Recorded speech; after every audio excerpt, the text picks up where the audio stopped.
yukarıya gitmemişsiniz, aşağıya gitmişsiniz.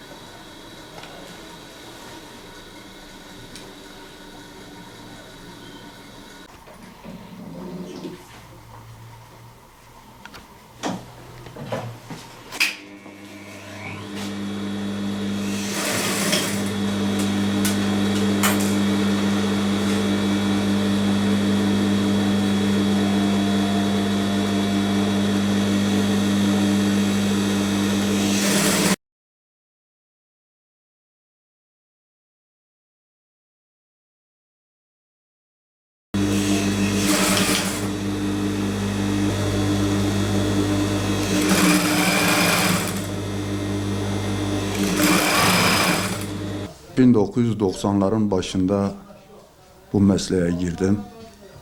Ustalarımız vardı, ustalarımızın yanına bizi koydular. O dönemlerde işte takım elbise dikiyorduk. Şalvar, yelek, pardösü. Tabii zaman içinde mesleğimiz biraz geriye düştü.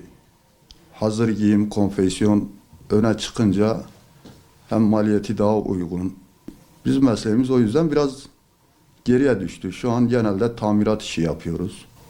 Takım elbise diktiren çok nadir oluyor. Pantolon, şalvar gene yaptıranlar var. Şu an genelde ekonomik krizden dolayı vatandaşlarımız yeni elbiseden ziyade eskilerini getirip yaptırıyorlar bize. Krizden önce hani insanlar gene yeni elbise alıyordular. Pantolondur, cekettir, işte eksik yedikleri varsa, uzunluğu, genişliği varsa onları gene getirip tamir ettiriyorlardı. Ama şimdi genelde eskileri getiriyorlar. Yamadır, işte astarını değiştirmedir, fermuardır. Bu tür şeyleri yaparak eskilerle idare etmeye çalışıyorlar. Ama daha önce mesela bir şahıs gidip mağazadan 2 tane mont, 2 tane ceket, işte 5 tane pantolon alıp gelip bize yaptırıyordu. Pantolonların boyunu kısaltıyordu, işte genişse biraz daraltıyordu.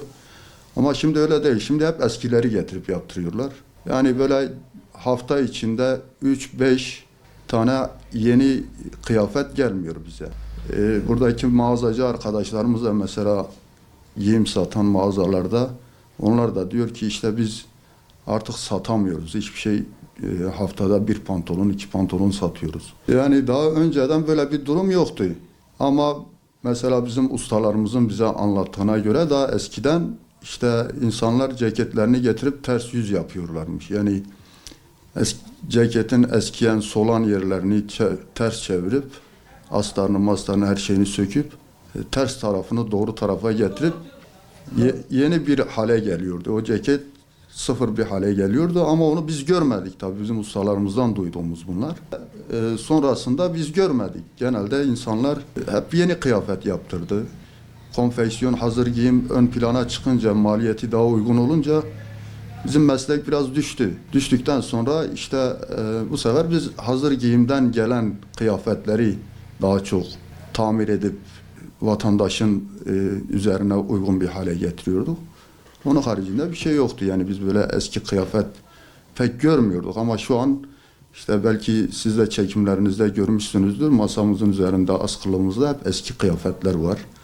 Veya işte birilerinin kendisine vermiş, kendi alım gücü olmadığı için vermiş birisi ona demiş ki işte bu ceketi al giy. Adam da kendisine biraz büyük geliyor diye getirmiş bize. Biz onu küçültüp ona göre yapıp veriyoruz.